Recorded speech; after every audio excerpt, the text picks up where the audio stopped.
Hi everyone, আসসালামু আলাইকুম। আজ আমি আপনাদের তৈরি করে দেখাবো আমড়ার আচার। একসাথে এক ভিডিওতে দুইটা মজাদার আমড়ার আচারের রেসিপি আপনাদের সাথে শেয়ার করব।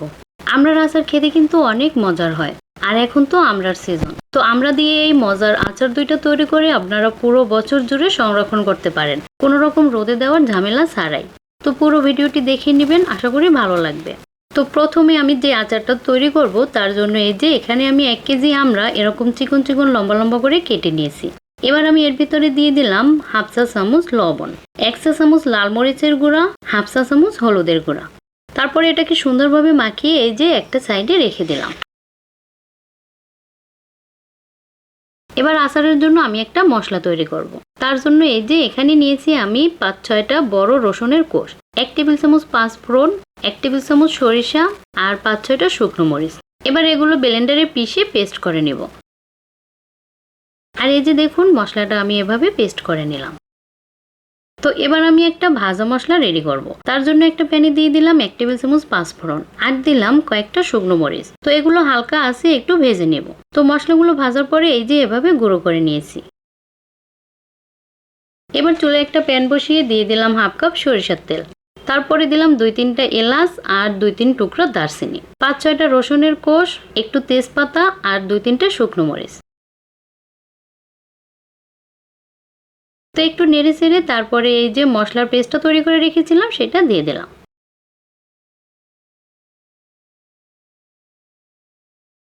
মশলাটা একটু সময় কষিয়ে নেওয়ার পরে এবার আমি এই আমড়াগুলো দিয়ে দিলাম।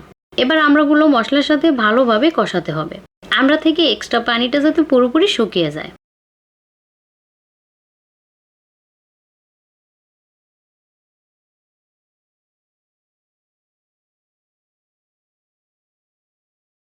তো আমড়াগুলো অনেকটা সময় কষানোর পরে এবার আমি দিয়ে দিলাম হাফ কাপ চিনি।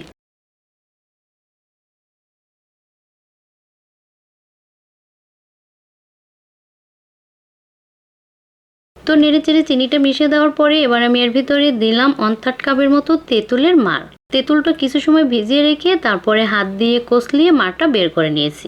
আমড়ার আচারের ভিতরে তেঁতুলটা দিলে আচারটা খেতে কিন্তু বেশি ভালো লাগে। না দিলেও সমস্যা নেই, তবে আমড়ার ভিতরে কিন্তু টক ভাবটা তুলনামূলক কম থাকে, তাই তেঁতুলটা দেওয়ার কারণে টক মিষ্টি যে স্বাদটা ব্যালেন্স হয়। তো তেঁতুলের মাড়টা দেওয়ার পরে এটাকে এভাবে অনবরত নেড়েচেড়ে লো হিটে রান্না করতে হবে। তো এই পর্যায়ে আমার কাছে মনে হয় লবণ একটু কম, তাই আমি আরেকটু লবণ অ্যাড করে দিয়েছি। তো লো হিটে এটাকে আমি প্রায় আধা ঘন্টা ধরে রান্না করলাম। এই পর্যায়ে আমি এর ভিতরে দিয়ে দিলাম 2 টেবিল চামচ সাদা সিরকা। আচারটা যদি বেশি দিন সংরক্ষণ করতে চান তাহলে কিন্তু সিরকাটা অবশ্যই ব্যবহার করতে হবে। আর এই যে দেখুন এখন কিন্তু আচারটা পুরোপুরি হয়ে গেছে।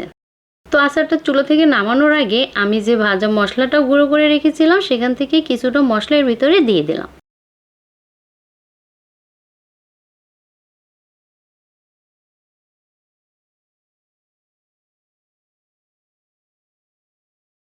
তারপরে একটু নেড়েচেড়ে ভালোভাবে মিশিয়ে নামিয়ে নিলাম। আর ঠান্ডা হওয়ার পরে এই যে আচারটা একটু দেখুন, এটা দেখতে কতটা লোভনীয় লাগতেছে। তো অবশ্যই কিন্তু আপনারা ট্রাই করে দেখবেন। তো এবার আমি আমড়া দিয়ে আরও একটা আচারের রেসিপি আপনাদের সাথে শেয়ার করব। তার জন্য এখানে নিয়েছি 1 কেজি আমড়া। তো এই আমড়াগুলো আমি ছিলে সুন্দরভাবে ধুয়ে নিয়েছি। এবার একটা গ্রেটারের সাহায্যে আমি আমড়াগুলো একদম মিহি করে গ্রেট করে নিব। তো আপনারা কিন্তু চাইলে এই আমড়াগুলো একদম ছোট ছোট করে কেটে শিলপাটায় অথবা ব্লেন্ডারে হালকা করে পিষে নিতে পারেন। তো আমি সবগুলো আমরা এভাবে গ্রেট করে নিয়েছি। এবার আচারের জন্য আমি একটা ভাজা মশলা রেডি করব। তার জন্য চুলে একটা প্যানে দিয়ে দিলাম 1 টেবিল চামচ পাঁচফোড়ন আর 5-6টার মতো শুকনো মরিচ। তারপরে হালকা আছে আমি এগুলো একটু ভেজে নিব। তো এই যে এগুলো আমি ভেজে নিলাম। তো এটা ঠান্ডা হওয়ার পরে আমি গুঁড়ো করে রাখবো। তারপরে এই যে প্যানে দিয়ে দিলাম হাফ কাপ সরিষার তেল, 3-4টা এলাচ আর 3-4 টুকরো দারচিনি দিয়ে দিলাম, 1 চা চামচের মতো দিলাম পাঁচফোড়ন আর 4-5টা শুকনো মরিচ। তো একটু নেড়েচেড়ে এর ভিতরে দিয়ে দিলাম 2 চা চামচ আদা রসুন বাটা।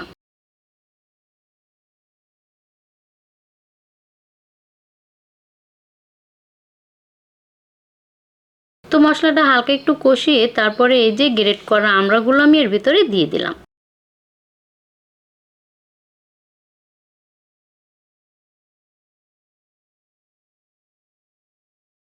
তো আমড়াগুলো একটু মিশিয়ে এবার আমি দিলাম সামান্য একটু হলুদের গুঁড়া আর হাফ চা চামচ মরিচের গুঁড়া। তারপরে এটাকে নেড়েচেড়ে ভালোভাবে মিশিয়ে নিলাম।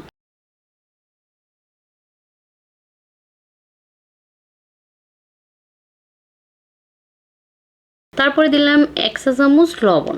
তো এবার অনবরত নেড়েচেড়ে এটাকে কিছু সময় কষাতে হবে, যাতে এর ভিতরে এক্সট্রা পানিটা শুকিয়ে যায়।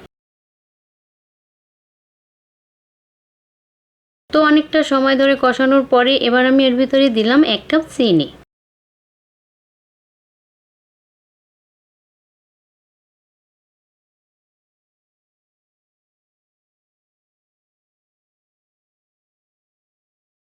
তো চিনিটা দিয়ে কিছু সময় রান্না করার পরে এবার আমি এর ভিতরে দিলাম কিছু তেঁতুল। তেঁতুলটা কিছু সময় ভিজিয়ে রেখেছিলাম, তারপরে এই যে দিয়ে দিলাম। তেঁতুলটা কিন্তু অপশনাল, না দিলেও সমস্যা নেই, তবে দিতে পারলে টেস্টটা ভালো হবে। এবার লো হিটে এভাবে অনবরত নেড়েচেড়ে অনেকটা সময় রান্না করতে হবে। তো অনেকটা সময় রান্না করার পরে এই যে দেখুন কালারটা কতটা সুন্দর হয়েছে। তো আচারটা কিন্তু প্রায় শেষের দিকে। এই পর্যায়ে আমি দিয়ে দিলাম 1 টেবিল চামচ সাদা সিরকা।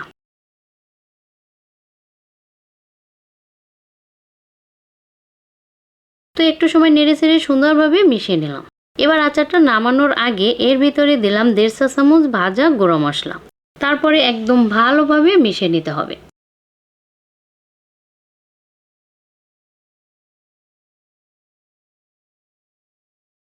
তো আচারটা একদম ডান, আমি চুলা থেকে নামিয়ে নিলাম।